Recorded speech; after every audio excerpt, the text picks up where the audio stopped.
Hello. Good evening, everybody. Can you all hear me? Can you just let me know if you can hear? Give me some sign. I can't see anybody's face.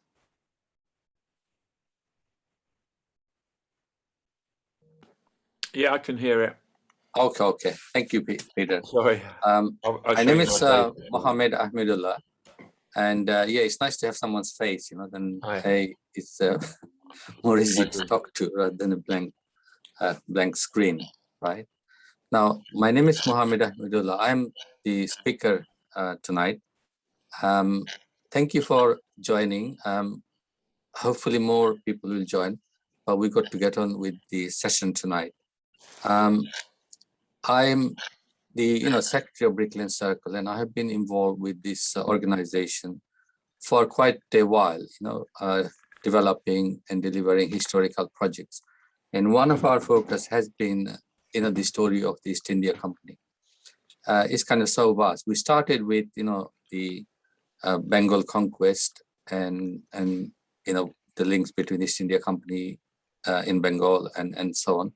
But then, East India Company is really vast. A few years ago, we ran a historical fiction writing project, which looked at,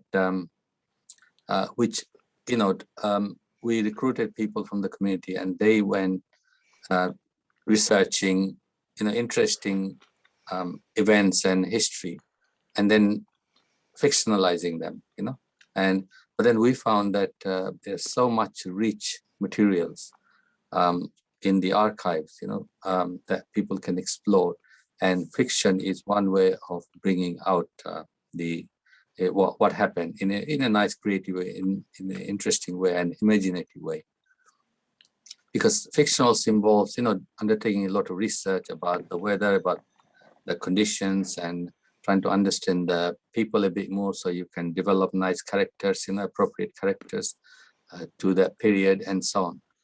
So while I was running that project, this was back in 2006, 15, 16, 17, I got interested, and I decided to write a fiction based on the story of the sixth voyage, and the ship, the first ship the East India Company built, one of the first ship, called Trade's Increase. And the journey of Trade's Increase was very kind of interesting for me. It left with a lot of hope and confidence that it's going to be a new era for England, East India Company. But then that particular ship was lost on the shores of a small island in Indonesia in 1613. And that ship's journey was also very interesting. Went to the Red Sea, and the captain was captured and taken prisoner, and so on. So there are so many interesting stories. So what I did for my particular fiction, I went to, so I'm also letting people in. So I actually went to that island, where that ship was lost. And that island was off Banten. English people call that place Banten. It's in West Java, Northwest Java in Indonesia. So, I went to that island. It's called Pulau Punjang, where the English ship actually lost, during what they call careening and repairing. Full details are not available, right? But there are some details from different sources, which enable you to develop a fairly good idea, what happened to the ship. But then when I went to the the island, Pulau Punjang, to try and see where the ship might have been, destroyed, and try and understand the weather, the characteristics, the location, what it looks like, so that I can fictionalize a bit more kind of appropriately. But then on the way back, I went to the city of Banten. Banten, which the English call Bantam, is where the first East India Company factory or establishment was based, in the East. So then, then later on, I read accounts of Edmund Scott, who was left there with 23 other Englishmen by James Lancaster in 16 1603. So what I will be doing today, I will take you through very quickly journey of the first voyage of the East India Company, and then what happened to the factors, the merchants that were left in Banten to prepare for the next voyage to go to Banda, the Nutmeg Islands. And one of the factors who was third in the line, of chain in commands that James Lancaster left behind, with his instruction. The other two died, so he, became the leader, and he wrote an incredible account of his stay, in the city before the next voyage came and took him back to England. So I'm going to be going through a PowerPoint. If anytime, you want to stop me and ask me some question, I don't mind. You can show your hand or put a chat, and I will try and see if I can stop and sort of engage,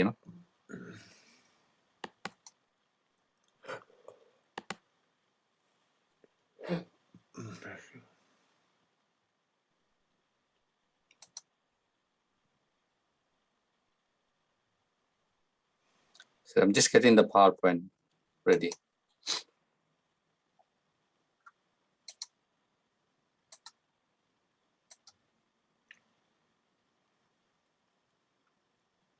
Can you see the PowerPoint? Yep. Okay. The title of this talk is, hang on, there are two people waiting, so I'm just letting some people in.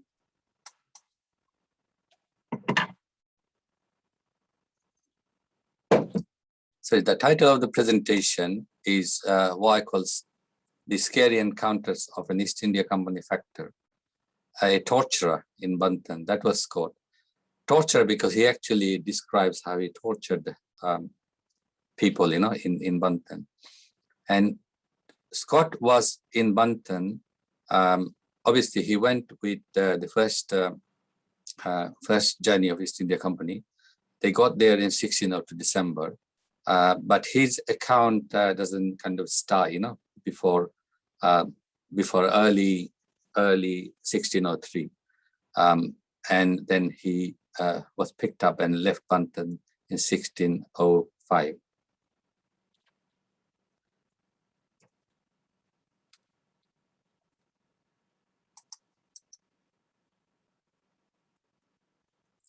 Right. This is Banten. It was a walled city, right? I will show you the location in a minute. Just to give you some idea, So this is the walled city of Banten. By the time Scott got there, some of the walls were in ruins, it wasn't intact. And Scott says that the wall was built by the Chinese. From the other side, from the sea, you can see this walled city. Now, if you look at the map of Indonesia, you have Sumatra there and Java.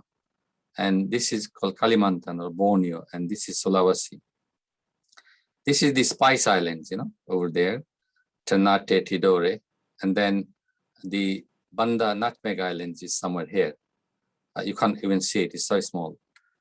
And then you have Jakarta there. Banten is near Jakarta. If you look at Jakarta, so city of Banten is there.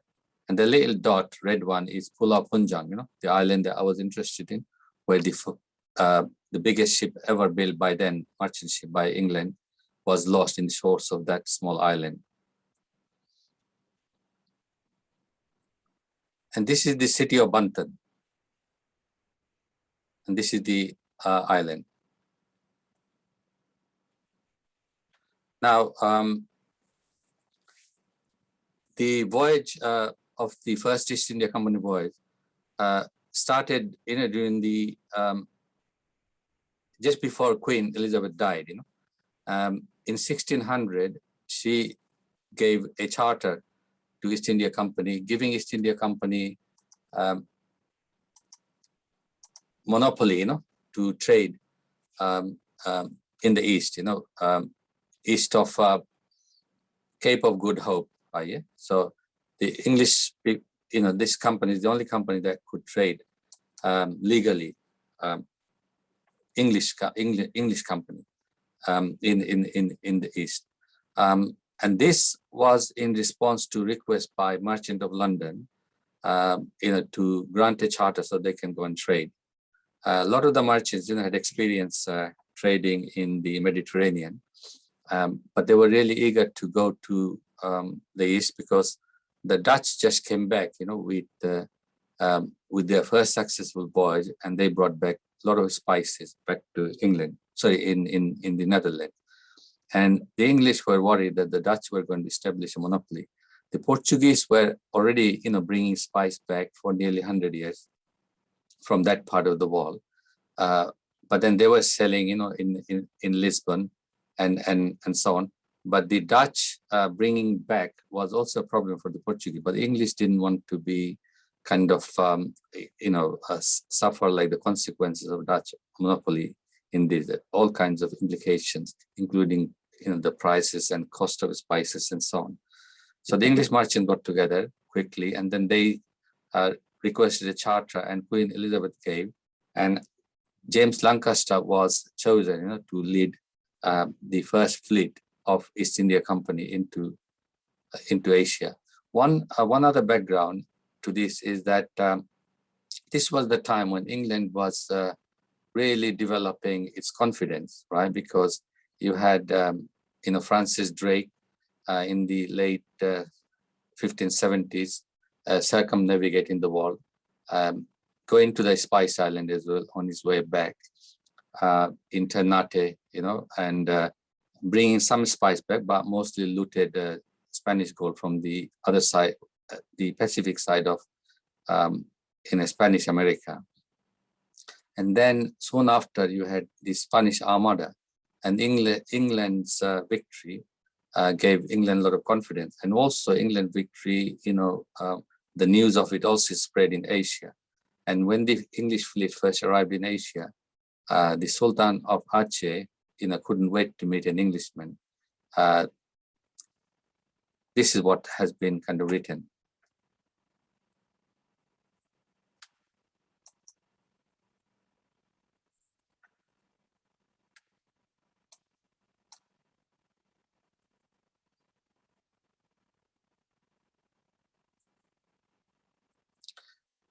I'm just very quickly, I'll go through the journey of the first East India Company in a fleet.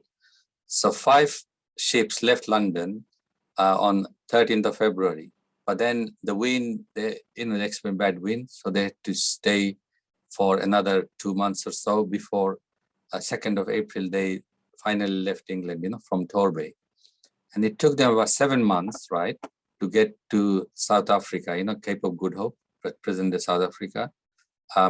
This journey, the line is not exact because I haven't used latitude and longitude positions, right? Yeah, longitude wasn't really properly available, but latitude was not for all positions, right? Yeah, but you can build up something quite nicely. And they spent several months, in Cape of Good Hope to recoup, and then they went to Madagascar.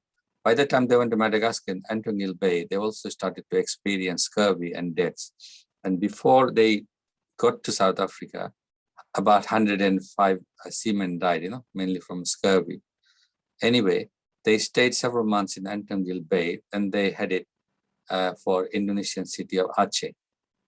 But they went through the Nicobar Islands, which is part of Indian Andamans now. And their original aim was to establish a base in Aceh. They thought Aceh was the main point from where they would be, dealing with the rest of Asia. So they spent most of their time and energy to develop, a trading relationship with the Sultan of Aceh, Alauddin. And Alauddin also was very interested and waiting to meet an Englishman. But anyway, the English gave the best presents and made the most efforts, and they got a trade agreement. Lancaster, Captain Lancaster delivered queen's letter to Alauddin, and he was very impressed. And then in return, Alauddin also wrote a letter back, and then there was this agreement. But what the English found is that in Aceh, there were hardly, Shehan. Yes. Can you see me? Yes. Yes, And you yes. can hear me? Yes. Okay. I just wondered, because you've got the dates so perfectly of the points, have you got the captainship's logbook of this journey? Have you seen it? Or is it I've seen Captain's journal, accounts, right? Yeah, but I haven't seen any. It might be in British Library, detailed logs, right? I don't know, but in the journals, they also have sometime latitude and longitude positions and wind directions and other information along the route. Yeah. Yeah. But I haven't seen, because every captain had to deliver certain types of documents, when they come back. But it's like 400 years old. I think some of the information are missing. Even some of the journal, they're like not complete. Some bits and pieces are missing. Okay. All right. Thank you. Okay, so I will just carry on, right? So what I want to say is that, but they found Aceh not to be very good enough in terms of spices. I won't go into the detour that they took, near Malacca, and captured a Portuguese ship, which took 6 days to transfer all the goods from the Portuguese ship to the English ship. I won't go into that. But what happened? They're very disappointed as they couldn't get enough spices, in Aceh.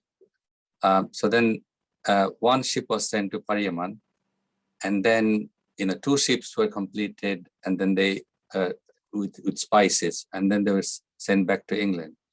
And then Captain Lancaster came with 2 ships to city of Banten. There was the Hector and the Red Dragon. And there, Captain didn't stay that long because what they did, because they got a lot of textiles and other goods from the Portuguese ship. I mean, that was enough not to sell and get the money to buy a lot of spices. So the captain didn't want to waste too much time in Banten because they already spent quite a bit of time in Aceh.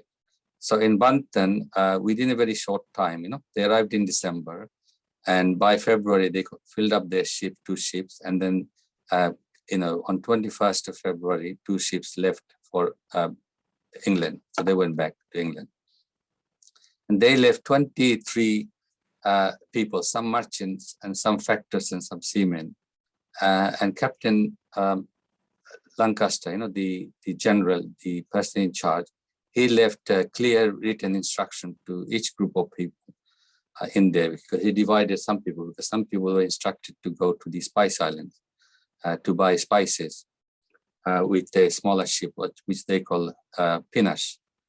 And then, so after the captain left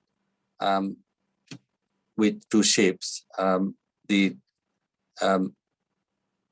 Pinash was sent, to Banda Islands, but according to Scott, the Pinash couldn't get there because of rough sea, and they came back after 2 months. But some other pieces of information, some historians say that they did reach one of the islands in the Banda Islands, but Scott doesn't mention. So and some of the people that were sent to the Banda, they also came back, and they didn't mention anything about reaching Banda. But anyway, so Scott, he was third in the line, and we only get his journal because some more who were senior to him, they died and they haven't left anything. If they wrote something during their stay, we don't know anything about it. But Scott was there for several years, and he seems to have taken a lot of interest, in the people, interacted with, observed their customs and traditions, and debated with them and discussed a whole range of issues, And I'm going to quickly go through some of the some elements, from his account.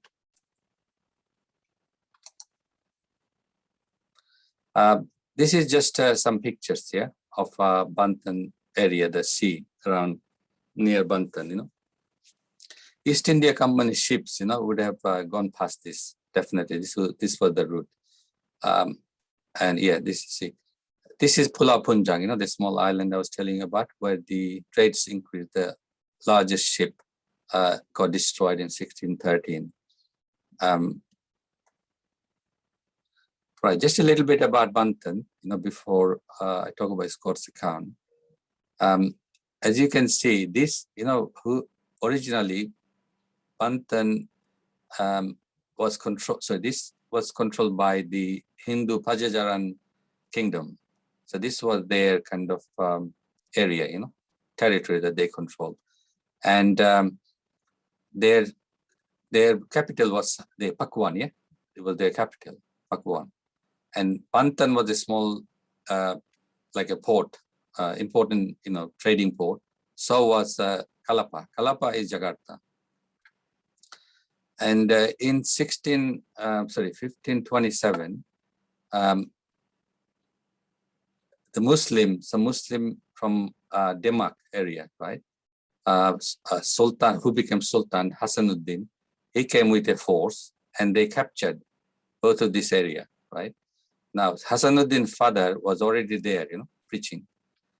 So they captured, and then soon they established the Banten Sultanate in 1527.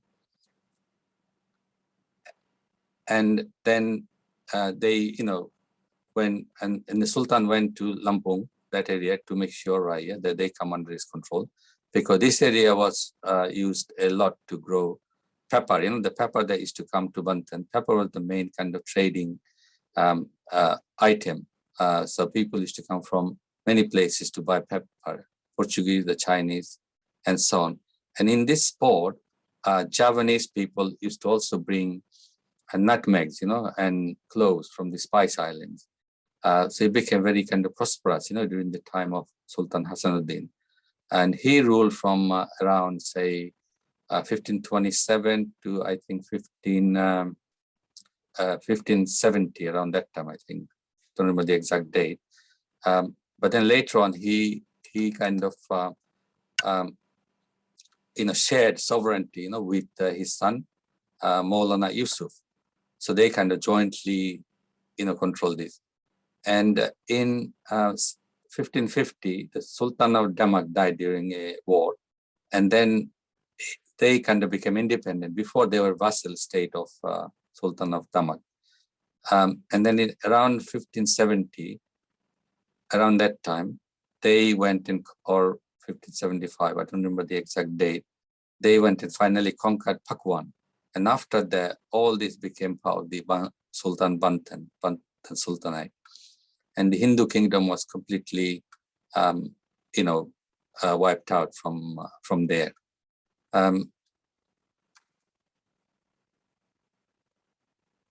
This building is part of the palace, that the Banten Sultanate built, and this is the museum. You can go and see a lot of old stuff there about the history. So what I'll be doing now, just one other thing. If you go to Banten Museum, they will tell you that all kinds of people came, and they also named Bangla. So that attracted my interest especially, because I know Bengal traded, with many places in Southeast Asia and India, and also Maldives and the Red Sea, sort of Bengal goods. So in the museum, they mention Bangla. The English captain didn't mention anything about Bangla, and Scott mentioned about Gujaratis in Banten. But James Lancaster, he mentioned seeing ships from Bengal in Aceh, when they first got there in June 1602.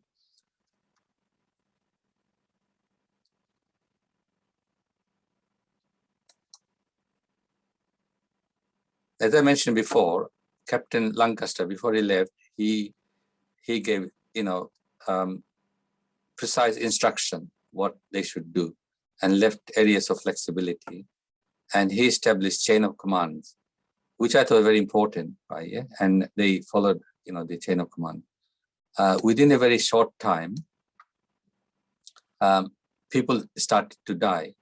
And English journals always describe Banten as a very unhealthy place, most died from this blood flux, some kind of dysentery, which actually was quite dangerous those days. And Scott mentioned that by 14th of March, just over 1 year, about only 10 people were living and 23 persons were left by Captain Lancaster. So you see more than half died, within a year.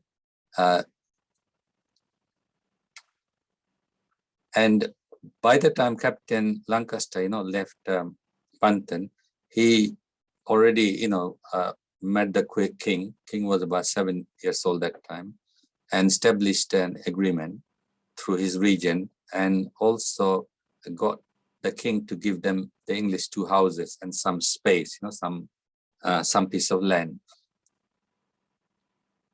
And what they also did, because they stole so much textiles, from a large Portuguese ship near Malacca, some item they managed to sell in the market, in Banten, but then they stored them. And the houses that they were given wasn't, they didn't have enough space. So some of the items they actually got the Dutch to agree to look after in their houses, and also in some Chinese houses.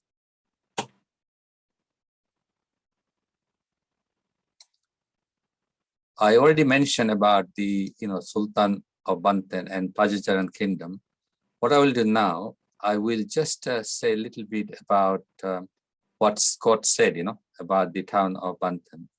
I won't read out everything. I'll just read some of the items I've listed here. He mentioned that it's a 3 miles long island and it's very populous. There are 3 markets daily, 1 in the morning and 2 in the afternoon. And he noticed that no cattle were sold in the market. He was a bit surprised. And he said that most of the food that people ate consisted of rice and some chickens and some fish. In terms of houses, he reported the houses built of canes. I think he means bamboo, and few timbers. But he also mentioned that, in the courtyard of house, they also had some brick-built structures, which were actually designed. This was the richer people, which were designed in case of fire to, place items there. And city of Banten at that time was fire-prone, and Scott list several times, when it was struck by fire. He talks about Chinese town, being divided from Javanese, so they lived in their own area. The English and the Dutch were living in the Chinese town. The king of Banten was absolute sovereign, and he used his martial law to punish offenders. And when wife or wives of anyone are guilty of adultery, upon good proof, the couple are put to death. People may put their slaves to death for any small fault. For every wife that a free Javan marries, he must keep 10 slaves, female slaves, though some keep even 40 each, and may even have as many more as they please, but only 3 that they can marry. But they can use the others as concubines. Javanese, he said, are exceedingly proud, yet they're very poor because they don't really work. They don't like to work. And he said the gentry, the richer people, the gentry, they're also poor because they have a lot of slaves and they have to, get the slaves to eat. This is very interesting. He mentioned that the pepper that is famous, for Banten, where people come from all over the world. A lot of the peppers are actually planted, and cultivated and worked on by the Chinese, not only in Banten, that area, but also in Sumatra, in Lampung. And they also grew rice.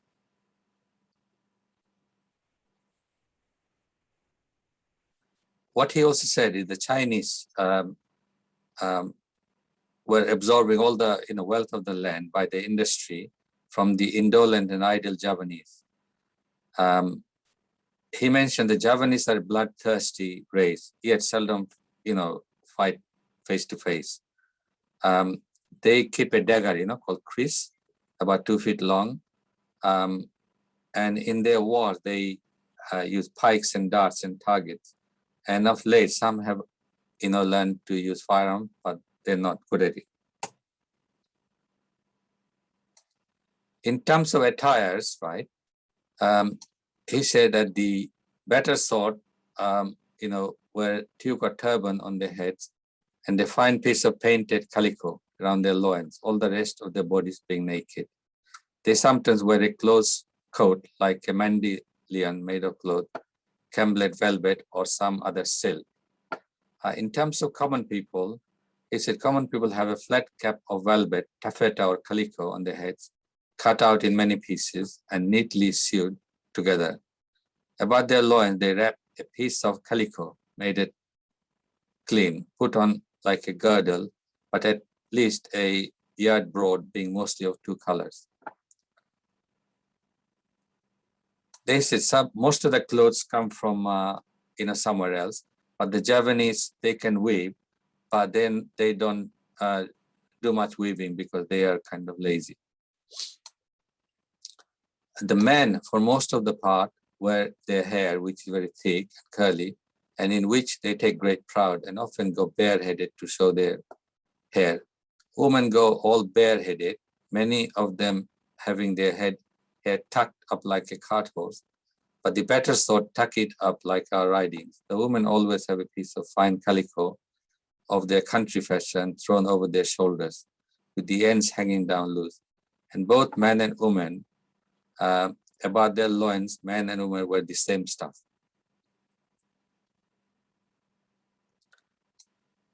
In terms of religion, right? Yeah,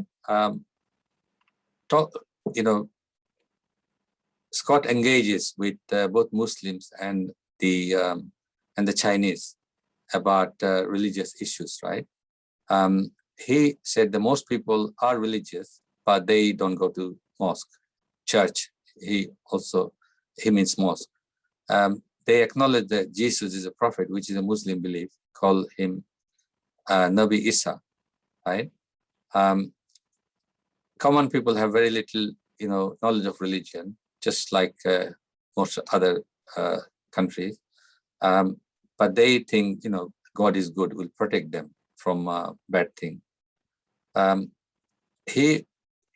thing he suggests is that he thinks because these people are ignorant, they really don't understand.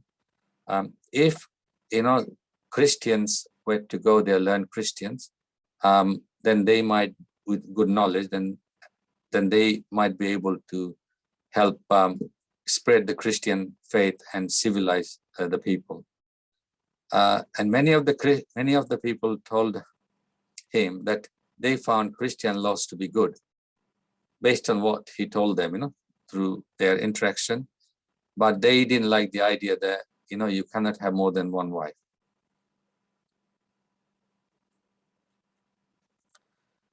In terms of Javanese character, he was very negative.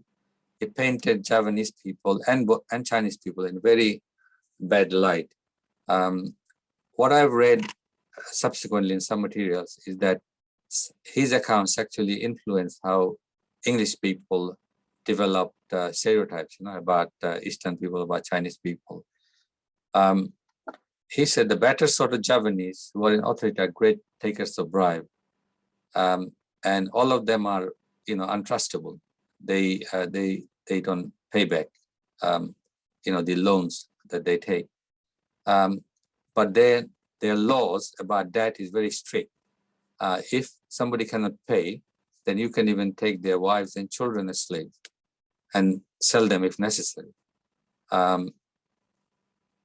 He said they also, they also steal. They're thieves. And one strange thing he mentioned is that he thinks Javanese people are cannibals until recently, before being like civilized by the Chinese. They delight in indolent ease and music. And for most of the day, they sit cross-legged, cutting piece of wood and making like a handle for their daggers, right? They're great eaters, but the gentry allow nothing to their slave except rice, soaked in water with some roots and herbs. They've also an herb called betel. There's pan, in Bangladesh we have pan, supari, which they carry with them wherever they go. They also take a lot of tobacco and opium. And he said the Javanese are a very dull and blockish people, very unfit for managing the affairs of Commonwealth. Many who come here to dwell from the country of clean, grow rich, and rise to offices. Sorry, he's talking about many Chinese, right? Yeah, the Chinese especially who live crouching under like Jews, rob them of their wealth and send it to China. Little bit about Chinese characters that he mentions. He said the Chinese are very crafty, using very conceivable art to cheat and deceive. They follow several different sects of religion, but are mostly atheists. Many of them believe that if they live good lives, they will be born again, something good, but if they've done something bad, they will be born again as some wild animals.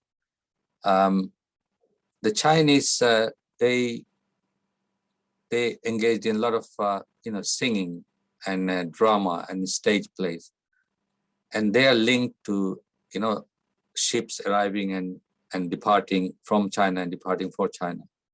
There was a very active trade going on. A lot of the Chinese people, who merchants and laborers, who were in Banten, because they couldn't bring Chinese women, and they lived in Banten for quite a long time. So they used to take the local women, and they used to have children with them. But when they used to decide to go back permanently to China, then they used to take their children, but then sell their women. They didn't used to take their women back to China. I won't go too much more into this. He also provides description of the clothes the Chinese wear, and what happens when somebody is dying, the rituals, and he talks about there are people who they believe, the community believe, who can tell whether a journey is going to be successful or not, long sea journey, into China. So they come to soothsayers, for kind of predictions before a journey, starts, right? He wanted to understand, right, when the Chinese, because he thought they are atheists, but, when they're like chanting and burning things and sacrificing, who were they, praying to? He asked the Turks, the Muslim Turks and the Gujarat, and they told him that, they actually were worshipping devils, So Scott says that if that's the case, then they are ashamed to confess.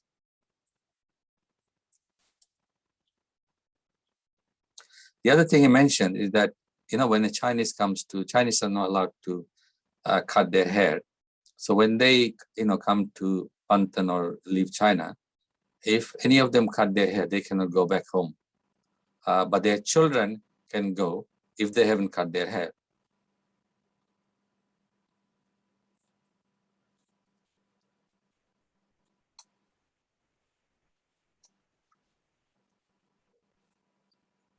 This is a little bit about fire, right?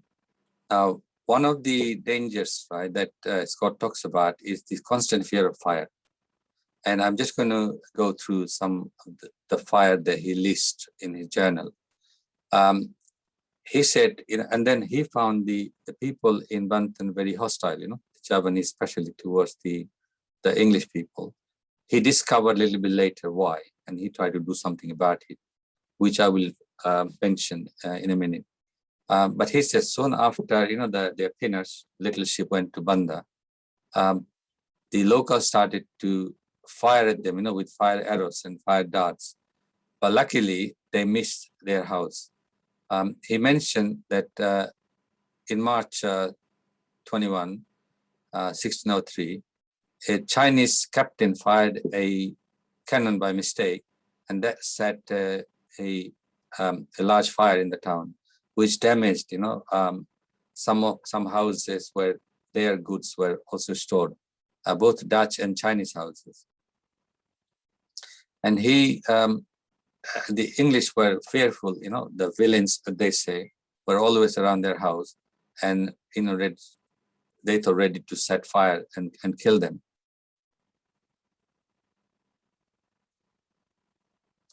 The market was also set on fire on 4th of July.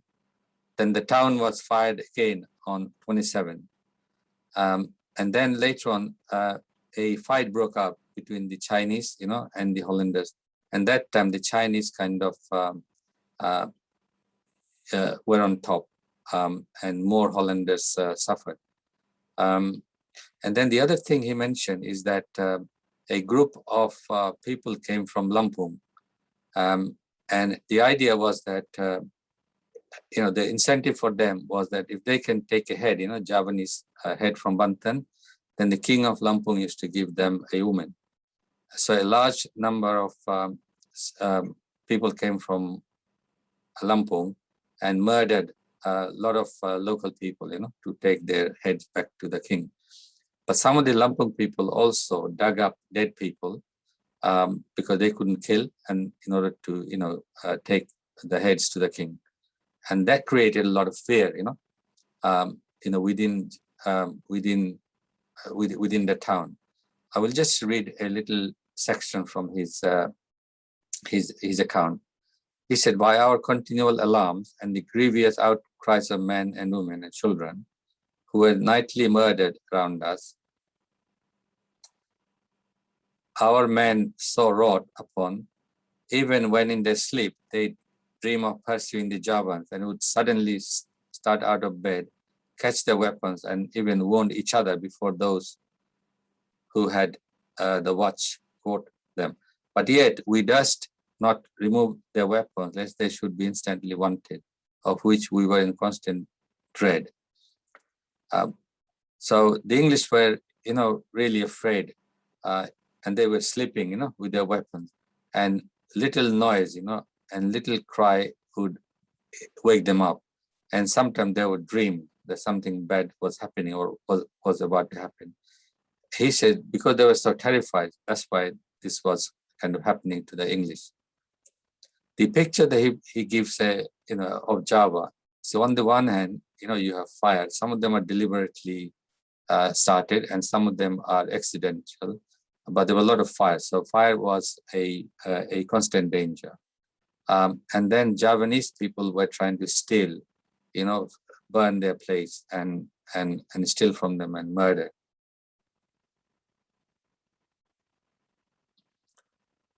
Earlier I mentioned about Scott talking about, the Javanese are, attacking or, being hostile toward the English. And, through his discussion with, local people, he realized that, according to him, that the Javanese were they were mistaking the English people for the Hollanders, what he calls the Dutch people, because they didn't know the difference. One of the reasons is that, when the Dutch first came to the area in 1596, they bombarded the town. They were quite vicious, and they killed a lot of people in Madura, not far from the other end of Java. So they had developed this violent kind of reputation. And they were also engaged with the Portuguese. In 1601, they destroyed the Portuguese fleet of Java, and people watched that. And generally, according to the English, the Dutch were quite, violent and rowdy, not friendly, and they were not, they were quite hostile as well. Sometimes they did injustice to the local people. So what Scott tried to do in order to make people understand that they're from two different nations was that, when November 17th was approaching, which was the coronation day for Queen Elizabeth, they didn't know that she was already dead. So they decided to have a coronation day. And in order to do that, they dressed up nice and hosted a flag of the English flag, St. George's flag, on their house, and they marched, around the house with firing some guns in a very neat way. They didn't have many people, so they marched in a row of one. And people in the area, they've heard, the firing and marching. So some leading people and one of the officials came to find out what was going on. And Scott told them that this was because, they are celebrating Queen's coronation 47 years ago. And English people, wherever they are, around the world, they do that. Apparently, this, according to Scott, this impressed, the locals, and he also sent his people around the market to go around, dressed up in this special way. And then people asked what was going on. How come the other English people are not joining? And he explained, look, they're not same. They're different people. We have a queen. They don't have a king. They're governed by some other system. And then people understood. And according to Scott, after that, he heard children walking around the market crying, Orang English baik and Orang Hollander jahat. That means English are good and Hollanders are bad. And that kind of solved some of the problems, some of the hostility issue that the English were facing, according to Scott.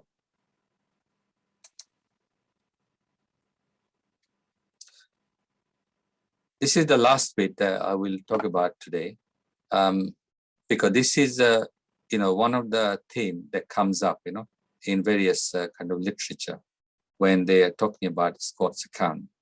I mean, Scott's account is so incredible in terms of details, of different things. He covers so many areas of life, what he has kind of observed and his interaction. It's not really easy to cover everything in one short presentation. But him, torturing some Chinese people is what has kind of shocked a lot of people, especially the details, of the torture that he provides, have shocked many people. But obviously, torture was quite common in those days. But what Scott also says is that when somebody, when done something, if they confess, then we didn't torture them. We just stabbed them, to death. I will go through this this incident with you, which is what a lot of people focus on, when they try to study Scott. What happened was that this was, around May 1604, more than 1 year after they already got these two houses, and they were getting on with the situation. And some Chinese they built two houses, not very far from where their houses were. One was for, people come and sit around, have some drink and refreshment and chat, like a cafe. And next to the cafe was a house where they used to brew local alcohol. And so this is what it was on the face of it. But later on, according to Scott, that two houses were actually built for the purpose of robbing the English. So what happened was that, according to Scott, the Chinese, they dug a tunnel, from the house where they were brewing alcohol to the English house, wanted to steal, from the English. So come, go underneath and then appear at night or when they're not there and then, rob their house.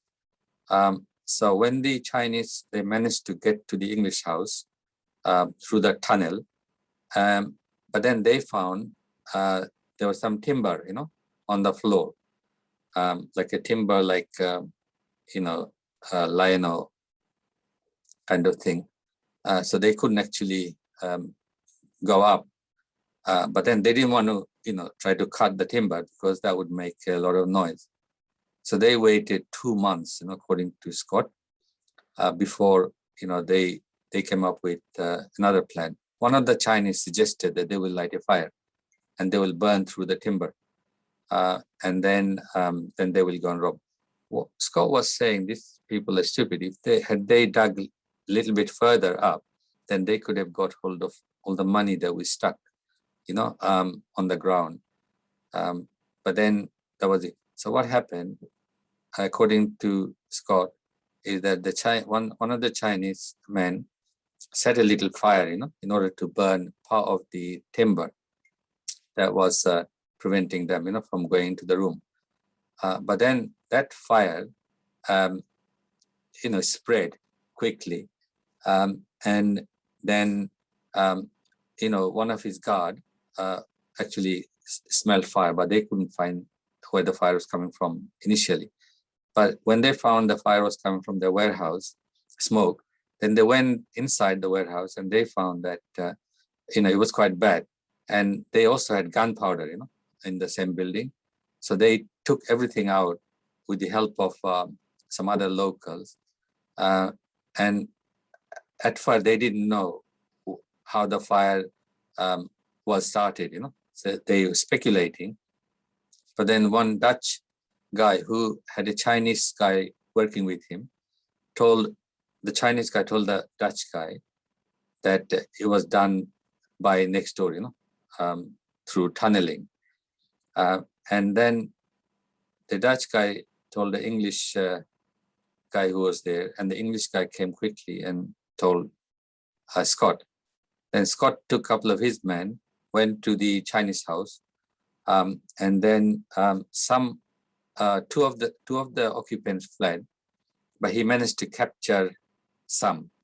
And one of the person that he captured, at first, wouldn't confess, wouldn't give him any information.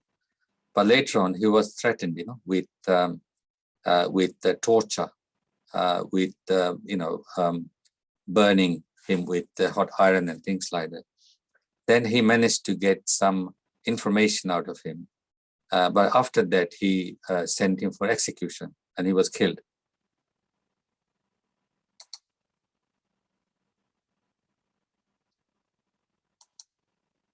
And he was killed.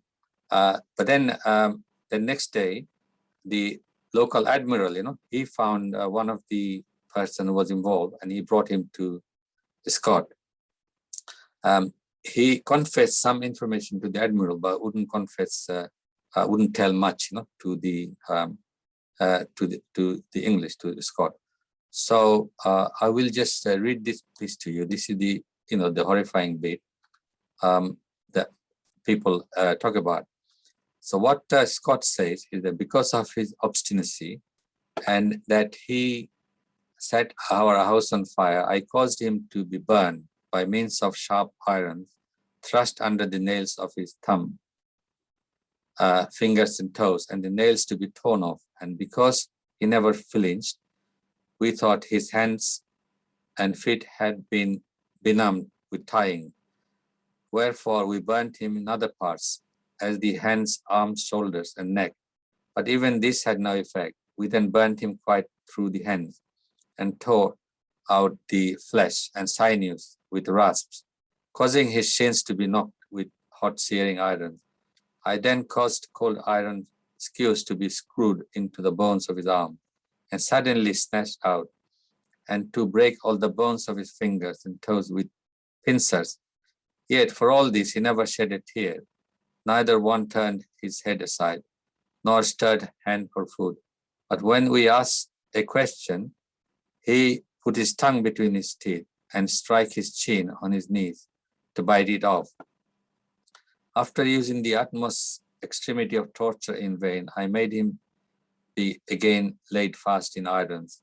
When the ants, which greatly abound here, got into his wounds, they tormented him worse than we had done, as might be seen by his gestures. The king's officer desires me to shoot him to death, which I thought too good a death for such a villain. But as they insisted, we led him out in the fields and made him fast to a stake. The first shot away a piece of his arms, bone and all. The next through his breast near the shoulder, on which he bent down his head and looked at the wound. At the third shot, one of our men used a bullet cut in pieces, which struck his breast in a triangle, on which he sunk as low as the stake would. Finally, between our men and the Hollanders, he was shot almost into pieces. Now, in total, Scott, they executed 4 people. 4 of the 9 people who were involved in digging tunnel to get into the English house. One of them was killed not by Scott, by I think a local, because he was found with a woman. Scott describes several times, how he christened him. Christ means stabbed, someone to death. This is the presentation. I didn't want to really, go into analysis and discussion. This is part of a work in progress. Now I'm working on it.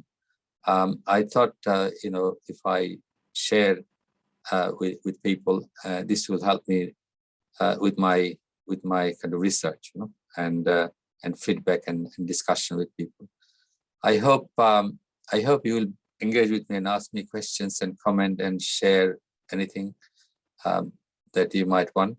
Thank you very much.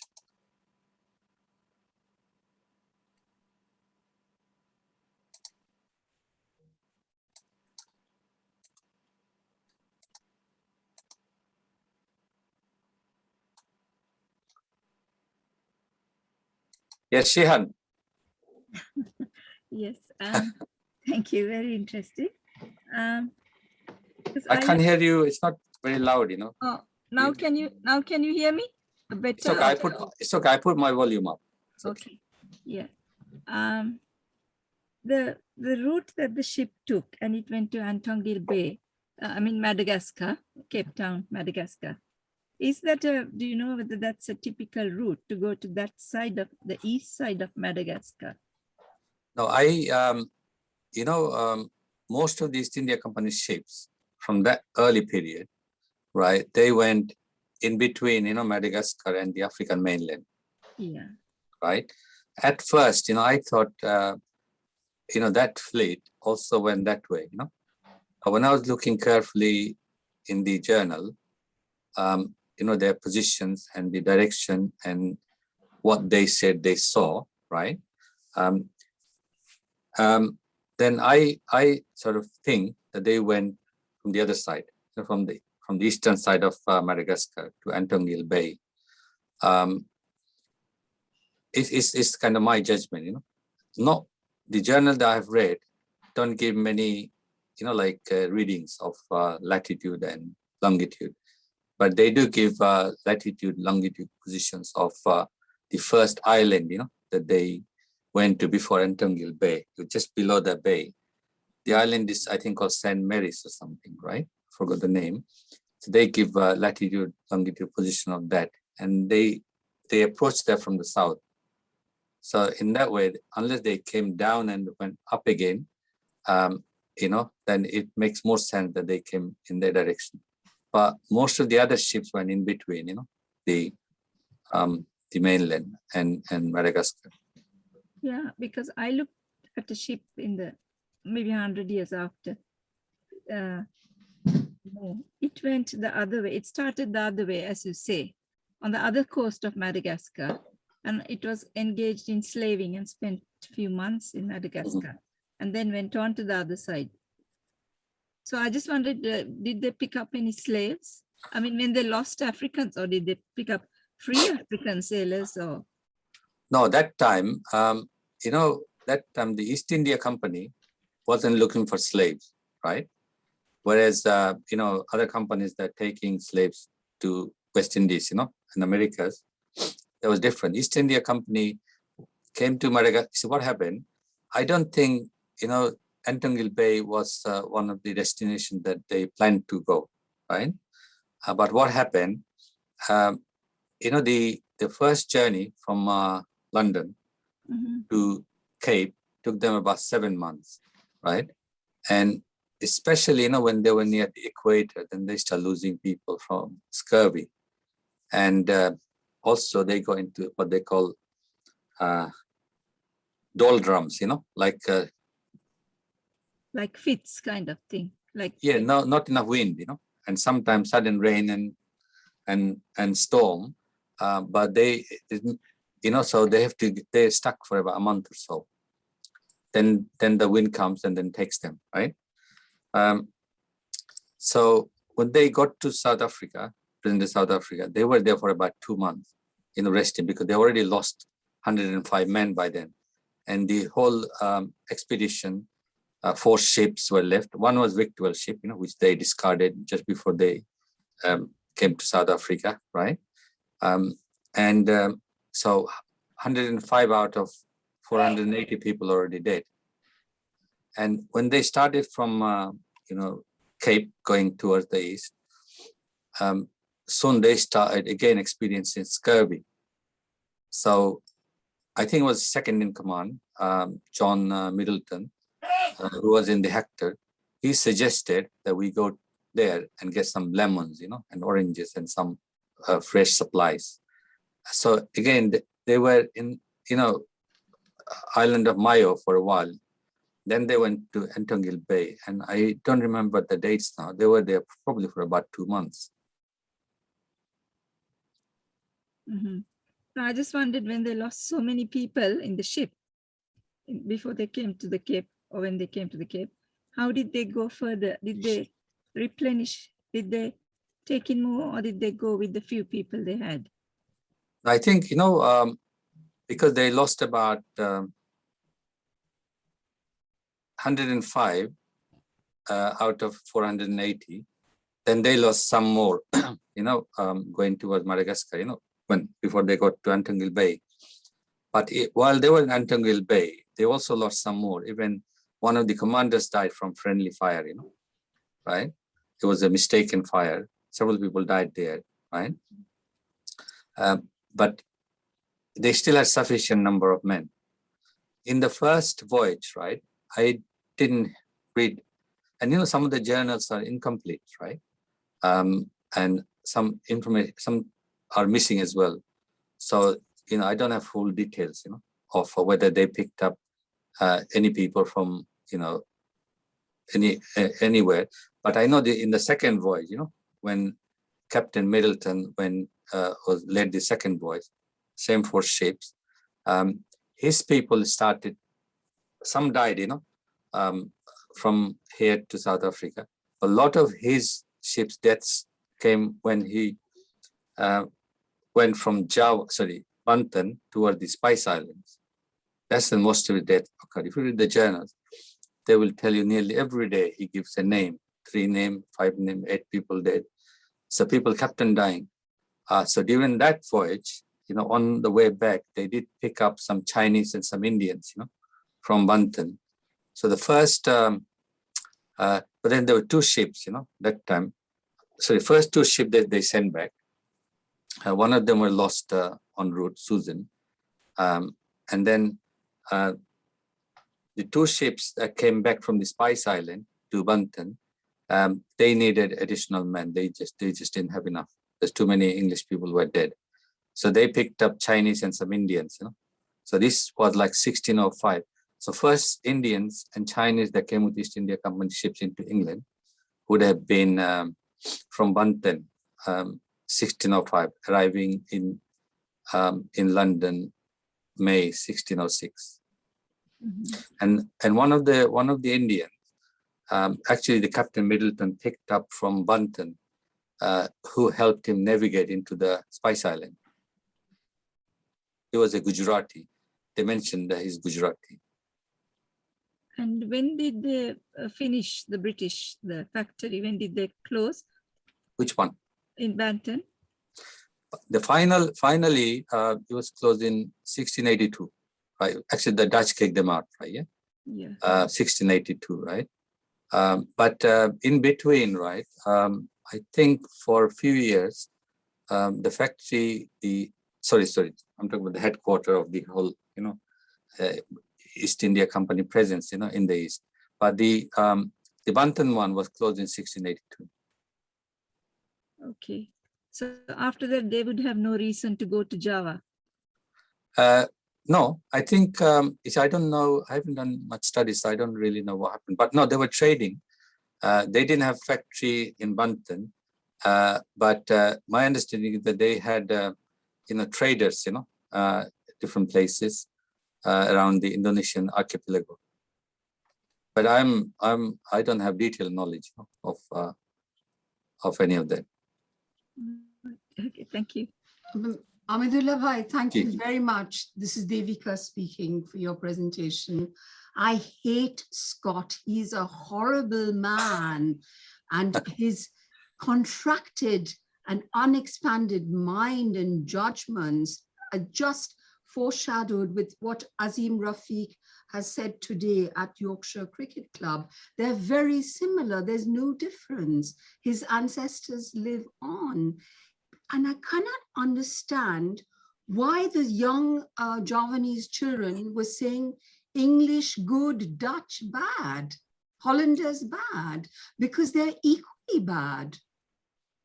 I mean, think the kind, of course, they've gone for opportunism. They're mercantile. We know how English imperialism works, but this is just, he's an awful person with brutality absolutely embedded in him. My blood is boiling. I think you should, I don't know if you read his account, right? This presentation, I didn't know how to make this presentation because there's so much stuff in there, different bits of information. I didn't want to sort of try and, find, talk about some trends or something like that. Right? I just wanted to share bits and pieces. No, absolutely. You gave a very sincere account. This is his writing. You explore, you showed us.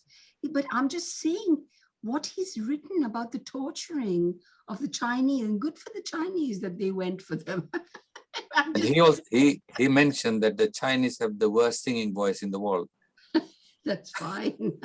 I think he's a very unsophisticated brute who just went for his gain, as we know that all the East India Company thrived on that.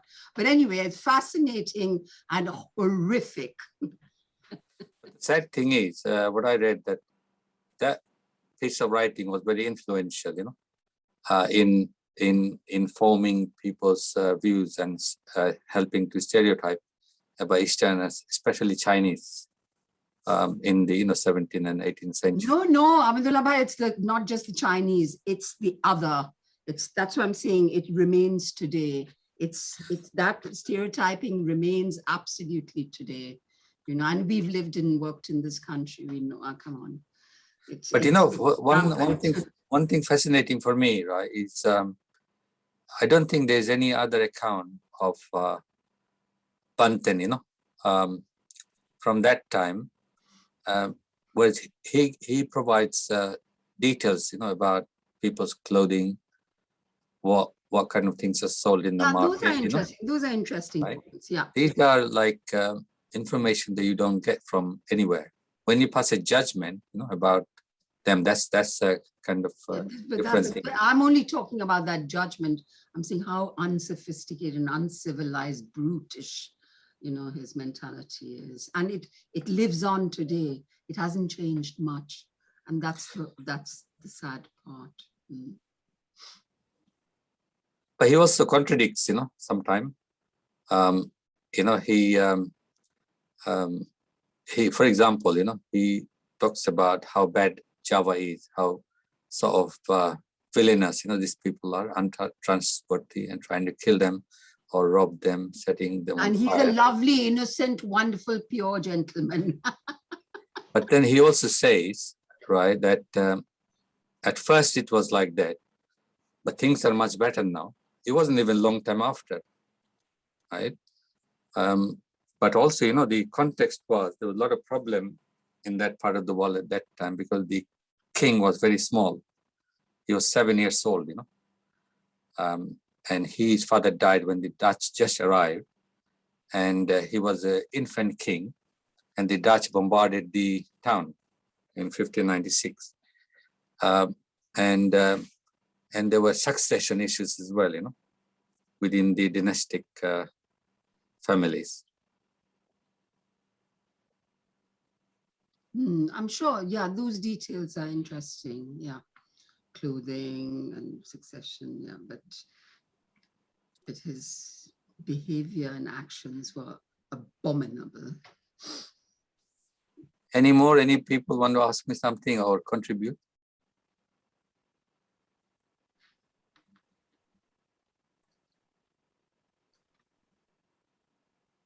Tior, nothing? No, at the moment, nothing, because, actually, I don't know this about this Scott, and then I know the Banten area, but I never knew about the history. So it's very interesting to know, to learn from somebody else. So I think I will find out about this. If you want to read about his account, you can do a search, and you can find his piece of writing on internet, Yeah, sure. Yeah, Nobody Mohammed. want? Yes.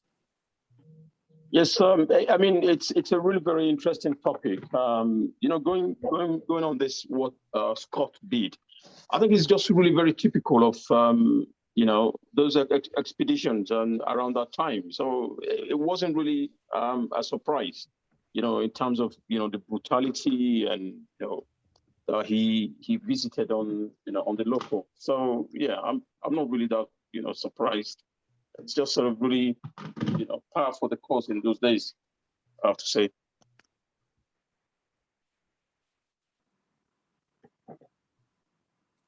Hello. But yes. Hello. Yeah, but but then Scott was trying to prove that they were much better than the Dutch. The Dutch were the real brutal one, but he killed only thieves, who were trying to rob them. And he tortured those thieves one of them who didn't confess, right? The others, he killed them straight, more humanely by stabbing them. Humanely, okay. Well, this is the impression that he gives. Yeah.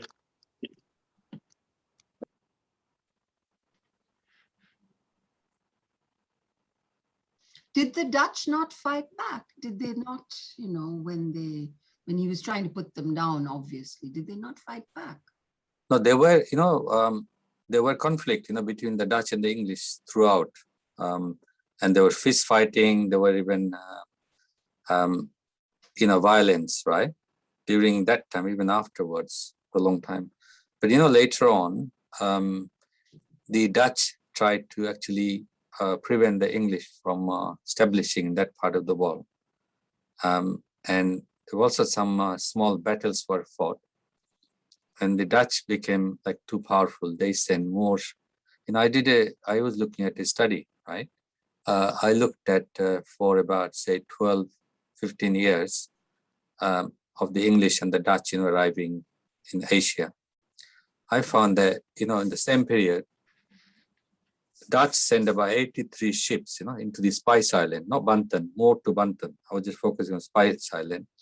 English, during the same period, only managed to send 13. So Dutch, had more money and they were more ambitious in terms of, securing and developing a monopoly of the Spice Islands. But then English lost at the end, and after what the English call Amboina Massacre in 1623, the English were kind of kicked out, from well, from the Spice Island, definitely. But they were still in Jakarta and later Banten for a while.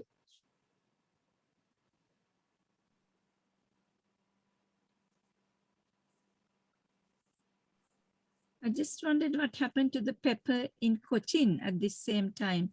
You know, the Cochin pepper, so were the Dutch controlling that part at that time as well?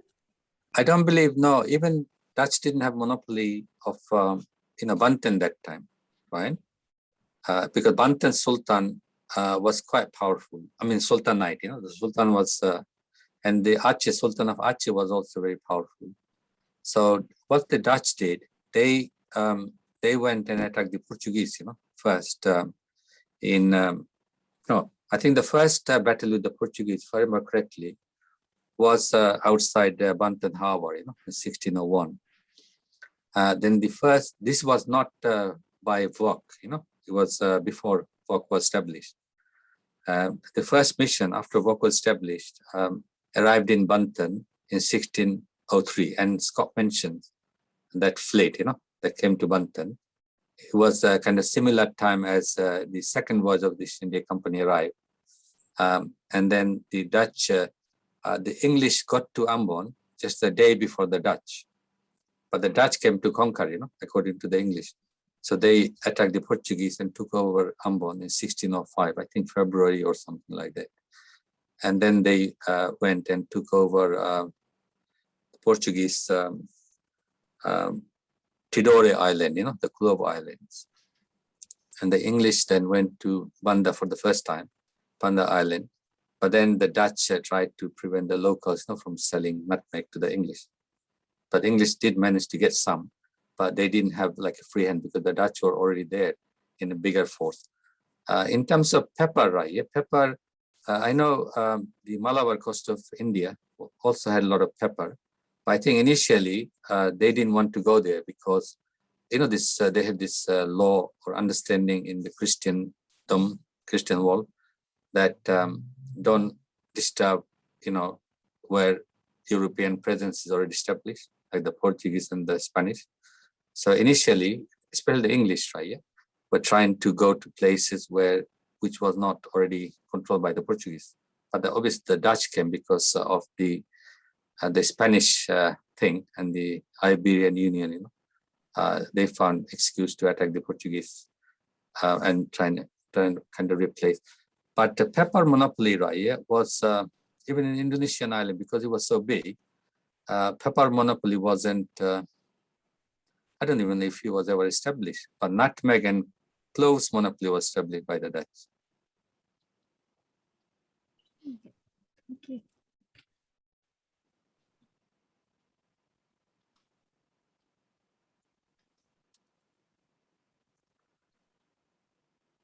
I went to the original Club Islands, a couple of years ago, Ternate and Tidore, where Francis Drake also visited in 1579, I think. And when you go to the museum, they actually talk to you about all this.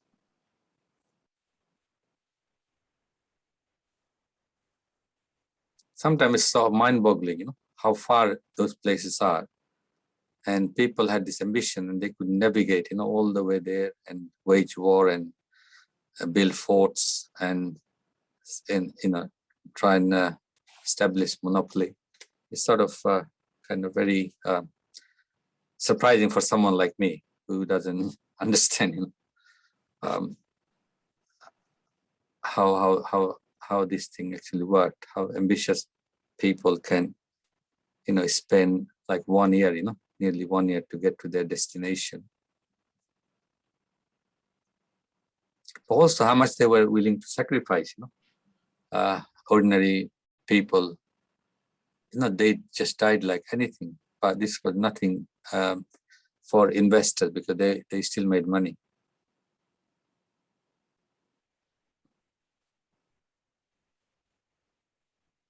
I think if there's no questions and no discussion, then we can probably finish.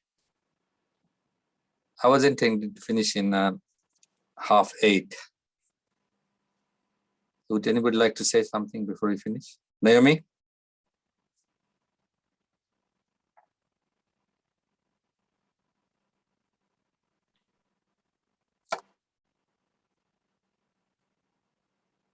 You said Ahmedullah, sorry. this is work in progress. So you're deepening your research about Scott and everything. And I mean, No, the other reason is I'm working on developing a project now called Spice Wars, right? It will be a community project where we will get people to write historical fictions. And I'm trying to understand, how rich the field could be, for people to explore for writing fictions. This was one of the reasons, really, me trying to, look into this, trying to understand.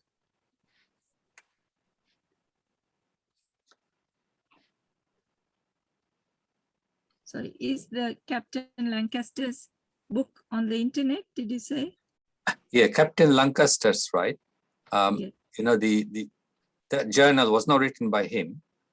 He was the one of his colleagues,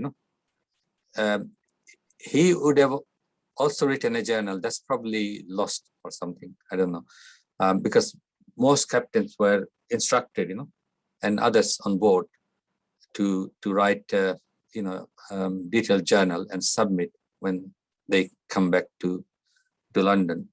But the first voyage of the East India Company, that's available on the internet.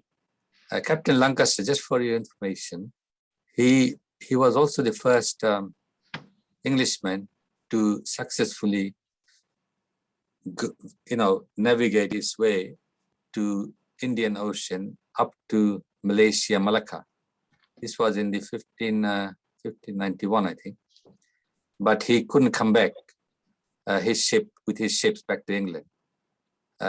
He had to get some French people to give him a ride from the Caribbean. So it was a disastrous trip in terms of not being able to come back, with the ships and spices. But it was successful in the sense that first time English people managed to navigate, using this Atlantic route into Asia, even though Francis Drake went the other way, South America, and came back, went to Sultanate and Indian Ocean, came back to this country. I found it, The Voyages of Sir James Lancaster to the East Indies. That's the book. That's this one probably got all his two voyages, most probably. All right, thank you. And sometime, with his account, you also get Scott's account, because that's seen as a supplementary. It's part of the same voyage.